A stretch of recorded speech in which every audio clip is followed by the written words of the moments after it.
आप लोगों का साथ चाहती हूँ, आपका सहयोग चाहती हूँ। अगर आप लोगों ने ताकत बन करके अगर साथ देने का काम किया तो मोदी की नानी याद दिला देंगे। इतना मैं ताकत रखती हूँ। आप लोकसभा की टीवी चैनल पर आप उठा करके यूट्यूब खोल करके देख लीजिएगा कि मोदी वही बैठे हैं और मैं उनको खुला चैलेंज करके लोकसभा में मैं बोल रही हूँ। मैंने वहाँ नहीं डरा, उनके घर में नहीं डरा। मैं क्यों डरूँगी? ये मेरा अधिकार की बात है, मेरे सम्मान की बात है, मेरी सुरक्षा की बात है, हमारे इतिहास की बात है, हमारे अधिकार की बात है, हमारी रोटी की बात है, हमारे रोजगार की बात है, हमारी विरासत की बात है, हमारी संपत्ति की बात है, हमारी धरोहर की बात है, हमारे अधिकार की बात है। हम क्यों डरेंगे? अगर डरेंगे तो हमारी विरासत खत्म हो जाएगी, हमारा अधिकार खत्म हो जाएगा, हमारी संपत्ति छीन ली जाएगी, हमारी माँ बहन बेटी की इज्जत लूट ली जाएगी। इसलिए मैं डरूंगी नहीं, मैं मारूंगी, भले मैं मरूं लेकिन तुमको प्राप्त करके ही रहूंगी। मैं इसकी लड़ाई लड़ने के लिए निकली हूँ। मैं इसलिए मैं आप लोगों के बीच में आई हूँ।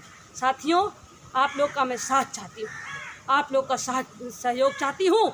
डर मत कर प्रयास, डर मत कर प्रयास। जो होगा जंग लड़। गोरखपुर का चौरी चौरा कांड हुआ, आप लोगों ने पढ़ा होगा, इतिहास गवाह है। पता नहीं कितने लोग फांसी पे लटका दिए गए, मार दिए गए, कितने लोगों को मार दिया गया। कहीं डरे? और जो नहीं डरा तभी तो इतिहास चौरी चौरा कांड का है। जो नहीं डरा तभी तो आज उदा देवी पासी का नाम ले रहे हो।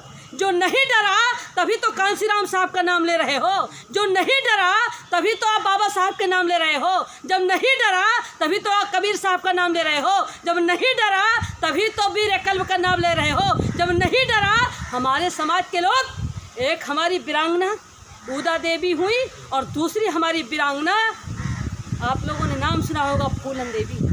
फूलन देवी का भी नाम सुना, वो भी तो महिला थी, वो भी तो किसी की बहन बेटी थी। उसने सीने पर ताल ठोका और कहा बदला ले करके रहेंगे। और एक ही दिन में कितने लोगों को खून।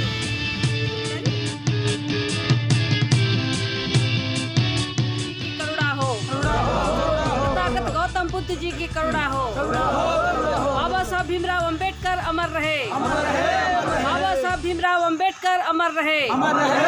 जब तक सूरज चांद रहेगा बाबा साहब का मिशन अधूरा। कांसीराम साहब अमर रहे, कांसीराम साहब का मिशन अधूरा। साथियों, इतिहास उठा करके देखो, यह प्रजातंत्र बस तेरा है। इतिहास उठा करके देखो, यह प्रजातंत्र बस तेरा है। आज जिसके हाथों में सिसक रहा वो छलिया और लुटेरा है। आप सभी लोग देख रहे हैं, टीवी, रेडियो, पेपर के माध्यम से आप सबको पढ़ने को, सुनने को, देखने को मिलता है कि हमारा भारत का संविधान में दिए गए कानून आज खतरे में है। आरक्षण खतरे में है, बहुजन समाज की आज़ादी खतरे में है। ये मैं ही नहीं कहती हूँ, सुप्रीम कोर्ट के जज भी, चार जज बाहर निकल करके प्रेस करके उन्होंने कहा कि मोदी के नेतृत्व में भारत का लोकतंत्र खतरे में है। आप सभी लोगों ने देखा। साथियों, मैं जब बीजेपी की सांसद थी, बीजेपी के नोट से, बीजेपी के वोट से जब मैं सांसद बन करके लोकसभा में पहुंची तो साल भर तो मुझे लगा लोकसभा के बारे में जानने का, कानून को समझने का, बिल को समझने का। लेकिन जब मैं समझ लिया तो मुझे यह लगा कि मोदी के नेतृत्व में हमारा भारत खतरे में है, हमारा भारत का बहुजन खतरे में है। आज आप सभी लोगों को देखने को मिल रहा है कि प्रधानमंत्री मोदी जो कहता है वो नहीं करता, जो नहीं कहता है वो करता है। भारत का पहला प्रधानमंत्री, इतना झूठ बोलने वाला प्रधानमंत्री, ये मैं सांसद रह करके सांसद रही हूँ, मैं कह रही हूँ कि भारत में इतना बड़ा झूठा प्रधानमंत्री आज तक हुआ ही नहीं। भारत का प्रधानमंत्री नरेंद्र मोदी जी वो आरएसएस के प्रधानमंत्री, आरएसएस में वो शाखा लगाते थे, आरएसएस में शाखा लगाते थे।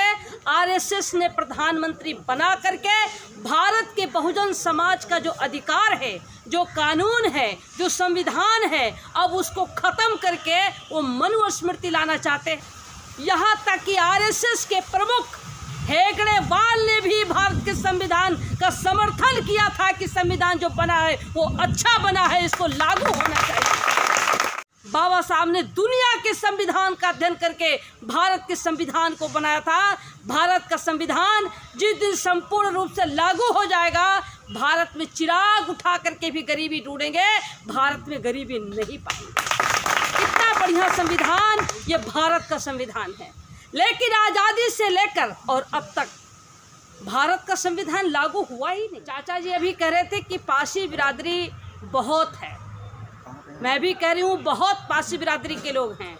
लेकिन आज की तारीख में चाहे वो आपके इलाहाबाद की घटना हो, चाहे वो कौशाम्बी की घटना हो, चाहे वो प्रतापगढ़ की घटना हो, चाहे वो जौनपुर की घटना हो, चाहे वो लखनऊ की घटना हो, चाहे वो सीतापुर की घटना हो, चाहे वो उन्नाव की घटना हो, जितनी घटनाएं घट रही हैं सबसे ज़्यादा किन के ऊपर घटना घट रही? पारसी बिरादरी के ऊपर घट रही। जब भी आप रिकॉर्ड उठा कर देख लीजिए, सबसे ज़्यादा घटना उन्हीं के साथ घट रही है। और पारसी बिरादरी का संगठन कितना बड़ा है, कितने संगठन हैं, छोटे छोटे संगठन। नेता को पहले इकट्ठा होना चाहिए, लेकिन नेता इकट्ठा नहीं हो रहे हैं, ऐसे काम नहीं चलेगा। अभी चाचा ने बुलाया कि जब पहले लोग पढ़े लिखे नहीं होते थे, लेकिन एक कोई आवाज़ समाज का बंदा बोलता था तो लेकर के लाठी गड़ासी भाला लेकर के लोग दौड़ पड़ते थे। दुश्मन की हिम्मत नहीं पड़ती थी कि हमारी बहन बेटियों के ऊपर आँख उठा करके देख सकें। लेकिन आज पढ़े लिखे लोग पढ़ लिख करके तमाम संगठन बना करके अलग अलग डफली अलग अलग राग अलाप करके और हमारे समाज के साथ खुलेआम घटनाएं हो रही हैं और कोई अंकुश नहीं लग रहा है, कोई अंकुश नहीं। कोरी, चमार, पासी, खटीक, धोबी, महावत, कंजड़, बहलिया, ब्रजवासी, चिड़ीमार, कुर्मी, अहिर, सोनार, लोहार, कहार, निषाद, कांदू, कलवार, मुसलमान, महिलाएं अगर आज इकट्ठा नहीं हुए तो कुछ दिनों के बाद हमारी सारी आज़ादी छीन ली जाएगी। ये मैं कह रही हूँ, मुझे मालूम है। लोगों को लगता होगा कि ये क्या चैलेंज कर रही हैं। मैं कह रही हूँ, मैं लोकसभा का सदन में मैंने देखा है, समझा है। आज प्रधानमंत्री नरेंद्र मोदी आरएसएस का प्रधानमंत्री है। आरएसएस का प्रधानमंत्री नरेंद्र मोदी बाबा साहब डॉक्टर भीमराव अंबेडकर जी का संविधान और बहुजन समाज का इतिहास को ख़त्म करने के लिए ही उसको प्रधानमंत्री बनाया गया है। लोगों को एहसास नहीं होता होगा, लेकिन मुझे एहसास हो रहा है। अगर एहसास नहीं होता तो हम बीजेपी की सांसद बने रहते, आज मंत्री होती, आज मैं मंत्री होती। आज भी अगर मैं समझौता करूं तो आज वो मंत्री बनाने के लिए तैयार हैं, लेकिन दुश्मन से मुकाबला करने के लिए हम आए हैं, दुश्मन से समझौता नहीं करने के लिए आए हैं। हम उस समाज के वंशज हैं जहां लोग राजा महाराजा हुआ करते थे, हमारा इतिहास हुआ करता था। बाबा साहब डॉक्टर भीमराव अंबेडकर जी से ताकत, मानवर कांशीराम साहब जैसे ताकत, बिजली पासी, लाखन पासी, ऊदा देवी जैसे ताकत, हम अपने बहुजन महापुरुषों की जैसे ताकत, हम उनके संतान हैं, उनके वंशज हैं। हम इनसे दो दो हाथ लड़ने के लिए तैयार हैं, हम इनसे समझौता करने के लिए तैयार नहीं है। ऐसी संपत्ति मुझे नहीं चाहिए, ऐसा धन मुझे नहीं चाहिए, ऐसा पद नहीं चाहिए जहां हम अपने माँ बहन बेटियों की सुरक्षा न कर सकें, जहां हम संविधान की सुरक्षा न कर सकें, जहां हम अपने इतिहास को न बचा सकें, जहां अपने परिवार समाज को न बचा सकें। ऐसा मुझे पद नहीं चाहिए। उस पद का मैं तिरस्कार करती हूं, उसका मैं बहिष्कार करके, और मैं बीजेपी जैसे पार्टी को मैंने लात मार करके मोदी जैसे बंदे को मैं चैलेंज करके आई हूं। आप लोगों ने देखा हो, आप लोगों ने सुना हो, आज चाहे वो मायावती हो, चाहे वो अखिलेश यादव हो, चाहे वो रामविलास पासवान हो, चाहे वो अठावले हो या अन्य लोग हों, आज लोग अपनी संपत्ति को बचाने के लिए, अब जेल जाने से बचने के लिए आज पूरे बहुजन समाज को गिरवी रखना चाहते हैं।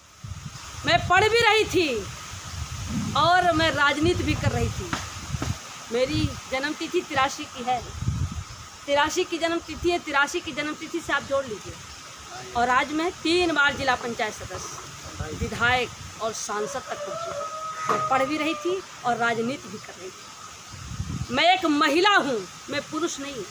मैं एक महिला हूँ जिसको घर से बाहर निकलने नहीं दिया जाता, और इसके बावजूद 3 बार जिला पंचायत सदस्य और विधायक और सांसद और साथ साथ में शिक्षा भी प्राप्त कर रही थी। मैंने तो जो सपना नहीं देखा था, जो साइकिल चलने के लिए मेरे पास व्यवस्था नहीं थी, मेरे पास पाँव में चप्पल नहीं हुआ करता था, लेकिन बाबा साहब डॉक्टर भीमराव अंबेडकर जी के संविधान और कानून के बदौलत जमीन से लेकर जहाज तक मैंने चलने का काम किया और पूरे भारत में मैंने भ्रमण करने का काम किया। पूरे भारत में घूम घूम करके मैंने समाज के दर्द को, समाज के तकलीफ़ों को मैंने जानने की कोशिश की, समझने की कोशिश किया और आज मैं इस मुकाम पर हूँ।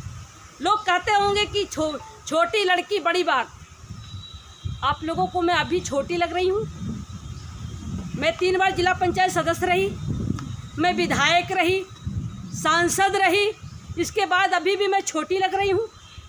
मैं सीधा प्रधानमंत्री से चैलेंज किया, मैं छोटी लग रही हूँ। सीधा मुख्यमंत्री से चैलेंज किया, मैं छोटी लग रही हूँ। आरक्षण संविधान को बचाने के लिए सीधे मैंने आरएसएस के लोगों को चैलेंज किया, मैं अभी छोटी लग रही हूँ। आपको लगता है इनके पास तो एक अकेले गाड़ी से आई है, इनके पास है क्या? 4 गाड़ी आगे होती, 4 गाड़ी पीछे होती, 4 राइफल आगे होते, 4 राइफल पीछे होते और बीच में मैं होती, तब लोगों को लगता हमारा नेता आया, लेकिन वो नेता नहीं है, वो सबसे बड़ा मुलजिम है कि जो 4 राइफल आगे 4 राइफल लेकर पीछे चलता है, जब वो खुद सुरक्षित नहीं है और जब लोगों से वो मिल नहीं सकता, लोगों के दर्द को बांट नहीं सकता, लोगों को गले लगा नहीं सकता, अपनी बात को बता नहीं सकता, दूसरे की बात को सुन नहीं सकता, वो आदमी नेता कभी नहीं बन सकता, वो कभी नेता नहीं बन सकता। मैं एक महिला होकर के भी मैंने सब कुछ त्याग कर दिया है। 17 साल हो गया मैं अपने घर नहीं गई हूँ, आप पता कर लीजिए। लेकिन ये कपड़ा, ये तथागत गौतम बुद्ध जी का कपड़ा है। मैं तथागत गौतम बुद्ध जी के अनुयायी हूँ। ये तथागत गौतम बुद्ध जी इसी रंग को पहनते थे, तथागत गौतम बुद्ध जी इसी रंग को पहनते थे। ये तथागत गौतम बुद्ध जी का रंग है, ये तथागत गौतम बुद्ध जी का चीवर है।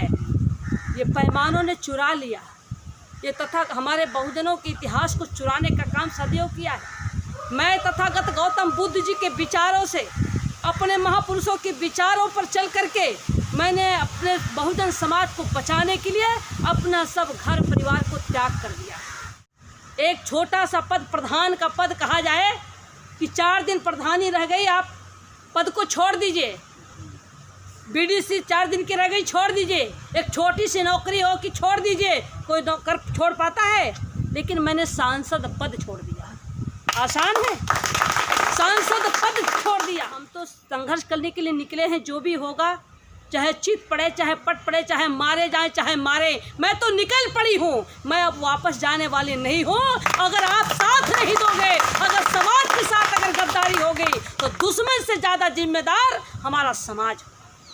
इसके लिए हमको सोचना होगा, इसके लिए सबको सजग रहना होगा। बड़े लोगों के बच्चे इंटरनेट से पढ़ाई कर रहे हैं, बड़े लोगों के बच्चे इंटरनेट से पढ़ाई कर रहे हैं और गरीब के बच्चों का स्कूल बंद करा दिया गया। गरीबों के पास ना अच्छा मोबाइल है, ना लैपटॉप है, ना उनके पास बिजली की व्यवस्था है, उनके लिए स्कूल बंद है।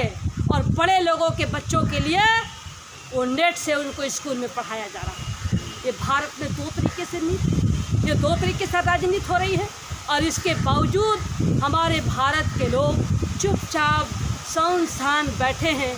कैसे लड़ाई होगी, कैसे जंग लड़ोगे? आप दुश्मन से जंग लड़ने के लिए निकले हो और आप भयभीत हो, डरे हो। अगर कोरोना महामारी बीमारी का भय होता मुझे, तो बहराइच से चलकर इलाहाबाद नहीं आती। मैं बहराइच से चलकर आपके बीच में आ रही हूँ। मैं आज से नहीं चल रही हूँ, मैं लगातार चल रही हूँ। जब वो महामारी बीमारी का बहाना करके और वो घरों में बैठ करके अपना काम कर रहे हैं, समाज को बता रहे हैं, तो मैं भी अपने परिवार के बीच में बैठ करके समाज को जगाने का काम मैं भी कर रही हूँ। साथियों, अब समय नहीं है ज़्यादा, अब बिल्कुल समय नहीं है। हमें मांगने से कुछ नहीं मिलने वाला। हम मांगते रहेंगे, वो हमें देंगे नहीं। देने वाले वो हो गए हैं जो भारत के बहुजन के दुश्मन हैं। आप दुश्मन से मांग रहे हो, दुश्मन आपको देगा? दुश्मन आपको देगा? दुश्मन आपको नहीं देगा। और दुश्मन यदि आपको नहीं देगा, आप मांगते मांगते मर जाओगे, लेकिन दुश्मन आपको नहीं देगा। अब दुश्मनों से अपने सत्ता की चाबी छीननी होगी, दुश्मन से सत्ता की चाबी छीननी होगी। आप मांगने से नहीं मिलेगा, आप देने वाले कब बनोगे? आप देने की ताकत रखने की हिम्मत करो, और हिम्मत करके जब आगे निकलोगे, जब आपके हाथों में सत्ता आएगी, तब हम आज वो मनमानी तरीके से हमारे अधिकार कानून को ख़त्म कर रहे हैं। जिस दिन हम सत्ता में आएंगे उस दिन हम लागू करेंगे और इनको हम ख़त्म करेंगे। हमको इसकी तैयारी करनी होगी। आप लोगों को लगता होगा बाप रे बाप बहुत बड़ी बात, ये कैसे हम कर सकते हैं, ये हम कैसे करेंगे? करने के लिए प्लानिंग होती है, बिना प्लानिंग से कोई लड़ाई नहीं जीती जा सकती। जब देश के कमांडर, जब सुरक्षा व्यवस्था का कमांडर जब वो डर जाएगा, भयभीत हो जाएगा, तो जंग लड़ पाएगा? वो जंग लड़ पाएगा? तो मैं भयभीत नहीं हूँ, मैं डरी नहीं हूँ, भयभीत मैं नहीं हूँ, ना मुझे कोई डर है, हमका इनका भय नहीं है। भयभीत आदमी कभी परिवर्तन नहीं कर सकता। मैं भय से मुक्त हो चुकी हूँ। मैंने तथागत गौतम बुद्ध जी के विचारों को मैंने लेकर चलने का काम किया है। मैं भय से बिल्कुल मुक्त हूँ, मुझे कोई लालच नहीं है। बिना लालच के सामाजिक परिवर्तन करने के लिए जब मैं निकली हूँ तो मैं सामाजिक परिवर्तन करके ही रहूँगी। भले देर सही, भले टाइम लगेगा, लेकिन सामाजिक परिवर्तन करके रहूँगी। हमारे महापुरुष कभी भयभीत नहीं हुए, कभी डरे नहीं। कभी कौरव पांडव की लड़ाई हुई, कौरव पांडव की लड़ाई में कौरव हम थे, पांडव वो थे। कौरव लोग लड़ाई लड़े उन पांडवों से, कभी भयभीत हुए, मरना पसंद किया, लेकिन कभी भयभीत नहीं हुए, जंग लड़ा, जीतने का काम किया। कभी कौरव पांडव के रूप में, कभी आर्य और अनार्य के रूप में। आर्य वो थे, अनार्य हम थे। हमेशा हमारे लोगों ने जंग लड़ा। कभी राम और रावण की लड़ाई हुई, रावण मरना पसंद किया लेकिन झुकना पसंद नहीं किया। आज लड़ाई है, एक तरफ अम्बेडकरवाद और दूसरा ब्राह्मणवाद। एक तरफ अम्बेडकरवाद है, दूसरे तरफ ब्राह्मणवाद है। अम्बेडकर खानदान के हम हैं और वो ब्राह्मण के खानदान के वो हैं। आज कहीं हम डर रहे हैं, कहीं हम भयभीत हैं, कहीं हम लड़ाई से पीछे हैं, कहीं हम जंग से पीछे हैं। हम तो उनके घर में रह करके, उनके घर में घुस करके नकेल कसने का काम किया है। और अब तो मैं आर पार की लड़ाई लड़ रही हूँ, मैं आर पार की लड़ाई लड़ रही हूँ। आप लोगों का साथ चाहती हूँ, आपका सहयोग चाहती हूँ। अगर आप लोगों ने ताकत बन करके अगर साथ देने का काम किया तो मोदी की नानी याद दिला देंगे। जितना मैं कम रखती, जितना मैं ताकत रखती हूँ। आप लोकसभा की टीवी चैनल पर आप उठा करके यूट्यूब खोल करके देख लीजिएगा कि मोदी वही बैठे हैं और मैं उनको खुला चैलेंज करके लोकसभा में मैं बोल रही हूँ। मैंने वहाँ नहीं डरा, उनके घर में नहीं डरा। मैं क्यों डरूँगी?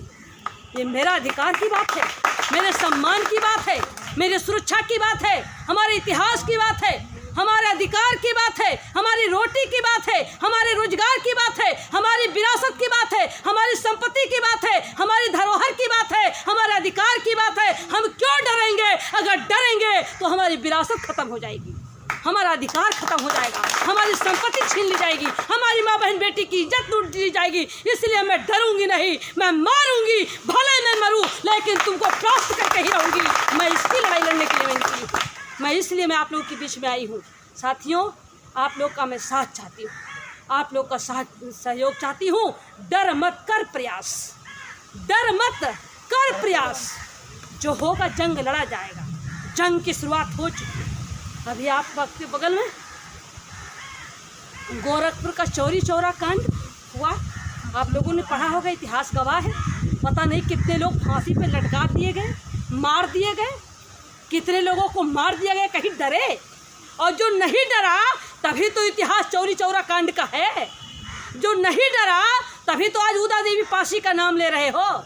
जो नहीं डरा तभी तो कांसीराम साहब का नाम ले रहे हो। जो नहीं डरा तभी तो आप बाबा साहब के नाम ले रहे हो। जब नहीं डरा तभी तो आप कबीर साहब का नाम ले रहे हो। जब नहीं डरा तभी तो वीर एकलव्य का नाम ले रहे हो। जब नहीं डरा हमारे समाज के लोग, एक हमारी वीरांगना उदा देवी हुई और दूसरी हमारी वीरांगना, आप लोगों ने नाम सुना होगा, फूलन देवी। फूलन देवी का भी तो नाम सुना, वो भी तो महिला थी, वो भी तो किसी की बहन बेटी थी। उसने सीने पर ताल ठोका और कहा बदला ले करके रहेंगे, और एक ही दिन में कितने लोगों को खून दिया। वो डरी? कहीं भयभीत हुए? साथियों, भयभीत होने की ज़रूरत नहीं है, डरने की ज़रूरत नहीं है। हिम्मत करने की ज़रूरत है। हमारे चाचा आज इस उम्र में इतना क्षमता है, इतना तेज, इतना जोश, इतना जज्बा है साथियों। और हमारे लोग आज हमारे पास क्या बचा है?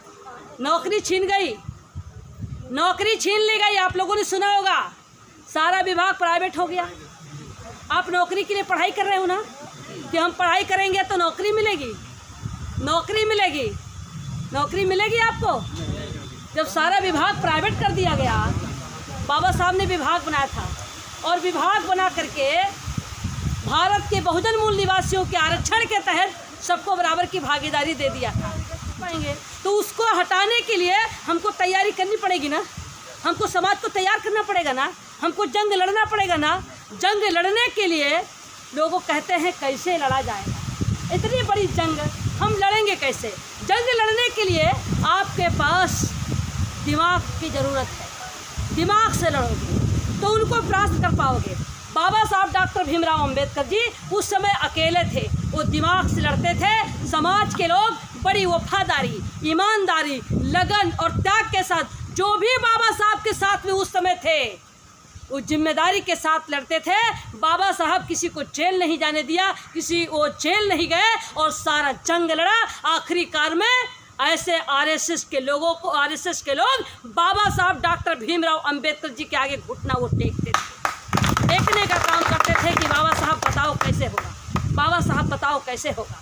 मानवर कांशीराम साहब जब भारत में आए, भारत में उन्होंने जब आंदोलन शुरू किया तो आंदोलन के दौरान वो जेल नहीं गए, समाज को जेल नहीं जाने दिया, उन्होंने लाठी नहीं चलवाई, उन्होंने वो नहीं कहा, उन्होंने दिमाग से पूरे भारत में 42,000 किलोमीटर वो साइकिल यात्रा किए। अब तो मोटरसाइकिल हो गई, अब तो चरपहिया गाड़ी हो गई, अब तो आपके पास पैसा हो गया, अब तो लोग बोलने वाले हो गए। लेकिन मानवर कांशीराम साहब के समय उनके पास पैसा नहीं होता था, उनके पास कोई व्यवस्था नहीं होती थी, लेकिन उन्होंने समाज के लोगों को तैयार किया। अभी आपने कहा कि मानवर कांशीराम साहब को मैं सलूट करती हूँ कि वो गांव में जाकर सूखी रोटी खाकर ज़मीन पे बैठ करके उन्होंने सामाजिक परिवर्तन करने का काम किया।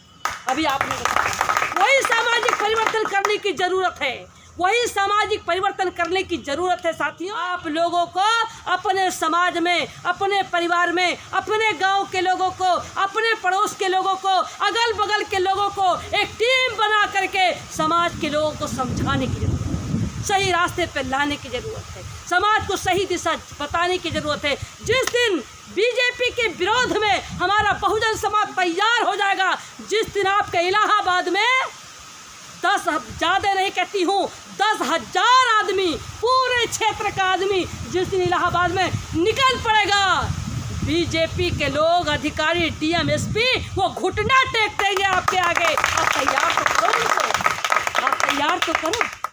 अकेले मैं बहराइच से चलकर यहाँ आई हूँ, अगर मैं चाहूँ कि इलाहाबाद के प्रत्येक गांव में चलकर हम समाज को तैयार कर पाएंगे? मैंने तो बीड़ा पूरे भारत में उठाया है, मैं पूरे भारत में घूम के काम करूँगी, मैं पूरे प्रदेश में काम करूँगी, लेकिन कहीं आप करोगे कहीं हम करेंगे, तभी ना कारवां बढ़ेगा, तभी तो कारवां बढ़ेगा। और अगर ये कारवां नहीं बढ़ा तो हमारे समाज के लोगों का क्या होगा? बहुत साफ बात है, बहुत स्पष्ट बोलिएगा। 2022 में बीजेपी को हटाना चाहते हैं, सब लोग हटाना चाहते हैं, मेरा हाथ उठा के बताइए, सब लोग हटाना चाहते हैं। तो बीजेपी के हटेगी कैसे? अगर सभी लोग बीजेपी को हटाना चाहते हैं तो बीजेपी हटेगी कैसे? हटने के लिए तो आपको तैयारी करनी पड़ेगी ना, हटने के लिए आपको तैयारी करनी पड़ेगी। और हटेंगे तो जाएंगे कहाँ, ये भी आपको तय करना है कि हटेंगे तो आप जाएंगे कहाँ। आप अगर बसपा की तरफ जाते हैं तो बहन जी तो सीधे कह रही हैं कि आप बीजेपी की मदद करो, कह रही हैं कि नहीं कह रही हैं? एहसास है कि नहीं आप लोग को? अभी राजस्थान में उन्होंने कह दिया, जो 6 विधायक थे उन्होंने कहा कांग्रेस को नहीं, हमें कांग्रेस से बीजेपी से लेना देना नहीं है। कांग्रेस भी एक सांपनाथ है, एक नागनाथ है, ये दुश्मन दोनों हमारे हैं। लेकिन पूरे भारत का बहुजन चाहता है कि बीजेपी सत्ता में ना आए, पूरा भारत का बहुजन चाहता है। अभी जितने बिल लोकसभा में पास हुआ है, जितने बिल लोकसभा में पास हुआ, सारी बिल का समर्थन सतीश मिश्रा ने किया कि नहीं किया?